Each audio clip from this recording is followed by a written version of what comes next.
And in today's edition, I'm bringing back the behind the scenes stories. And this is the final book in the Hidden Justice series, Lethal Intent. I know you were beginning to think it was the never ending series of stories, but this is Caroline's book. And just remember, we thought this was going to be maybe 4 books, and it ended up being 5 because Savannah needed her own story, Flight Risk. And I really, by the time I got to this one, I was like, Caroline's finally getting her story. Because I loved Caroline. Caroline is this amazing, sweet little Southern belle who is all about keeping the family together. And that just becomes so clear as I got to know her. But what was really funny is as I started reading this book, I was like, oh, I know Caroline. She and Brandon, the hero in this book, have shown up since Imperfect Justice. Well, Caroline's shown up since the beginning. Brandon showed up first in Imperfect Justice. So that's book 2. So for readers who had been reading all of the books, it is like payoff time because everybody's been going, are they? Aren't they? What's going to happen with these two?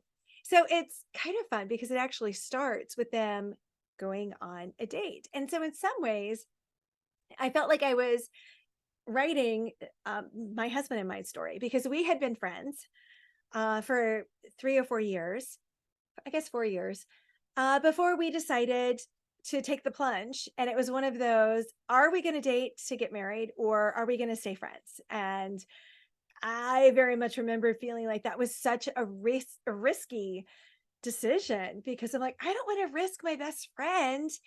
And what if this doesn't work? Can we still be friends after all of that? So that was really kind of the love journey I put Carolyn and Brandon on. The other thing that was really fun is from the beginning, remember, y'all as readers did not want me to create these superhero type of law enforcement heroes. So Brandon is actually a former football player.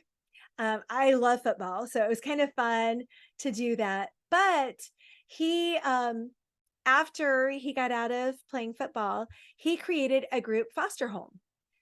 And then the law changed. And so he's wrestling with what does this law change me? Can I even still do this? Has everything because he's a protector. He's all about protecting everybody. And so his whole identity is being threatened because stupid Congress changed the law. And now what? What is he going to do? And so his whole identity is like on this whole like wave pool type of ride. And it was so crazy because the states wouldn't implement the regulations. So I had no idea how Virginia was going to implement the law. And I kept checking and I kept checking. And I was getting so frustrated because I do all this research because I want what I write to be actually what's going to happen. It might be fiction, but I'm too much of an attorney to just like, well, we're going to just go with whatever. And so it was so frustrating because Virginia wouldn't issue the regulations on how they were going to implement the law. So I kind of decided, well, I think this is how it would work. And then I found, with Trisha Goyer's help, I found a man who ran a group home in Arkansas and talked with him. And what they were doing ended up being basically what I was going to have Brandon's group home do. So I was like, okay, I think my strategy is sound. Brandon's not going to be breaking the law, I don't think. So I crossed my fingers.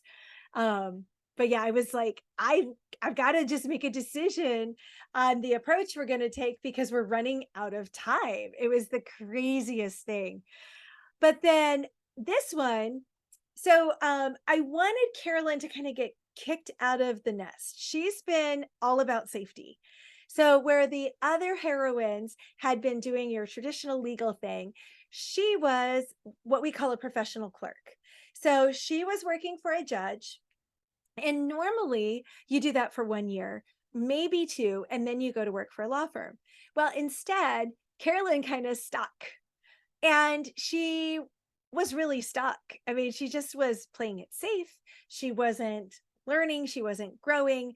but she wasn't pushing herself. Well, I killed the judge, so she didn't have a choice. Sorry. But it was how I could get her to, she didn't have a choice. So then she becomes an in-house counsel at a biotech firm, and talk about being thrown into the deep end.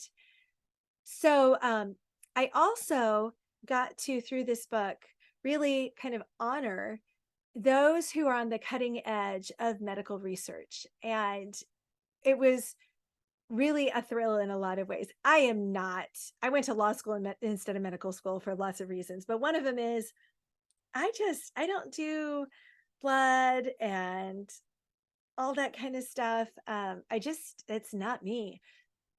But one of my friends and her son, their whole family, have just been on this really awful, crazy, challenging journey with childhood leukemia. And just watching them, and he has been part of these trials that, because the traditional treatments did not work, it was either this treatment will work or he'll be seeing Jesus face to face. And so he's been, patient 1 and patient 3 in some of these really cutting edge, risky trials. And so that's what the company that Caroline works at is doing. It's CAR T-cell research. And my friend took me to Indy to meet the doctor who has overseen her son's care.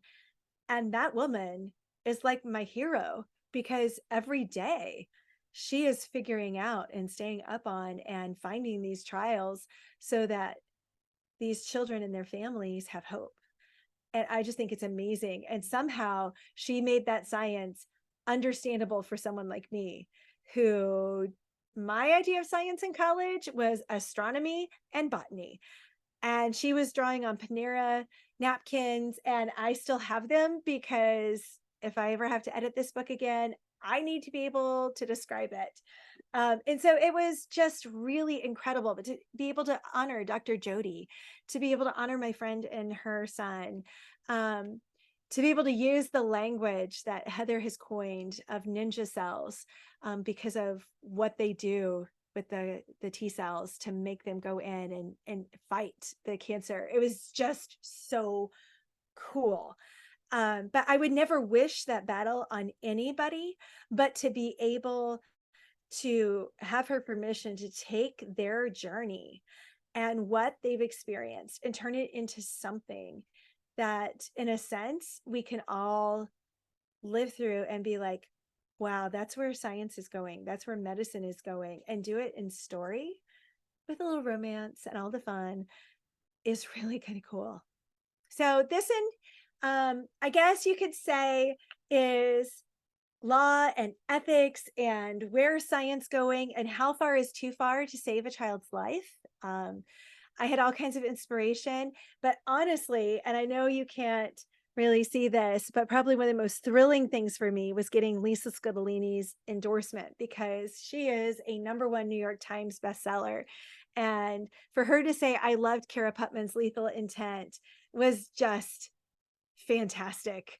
And I got her email when I was sitting in church, and I think I cried that day in church, and not just because God showed up, although that's always a good reason to be moved.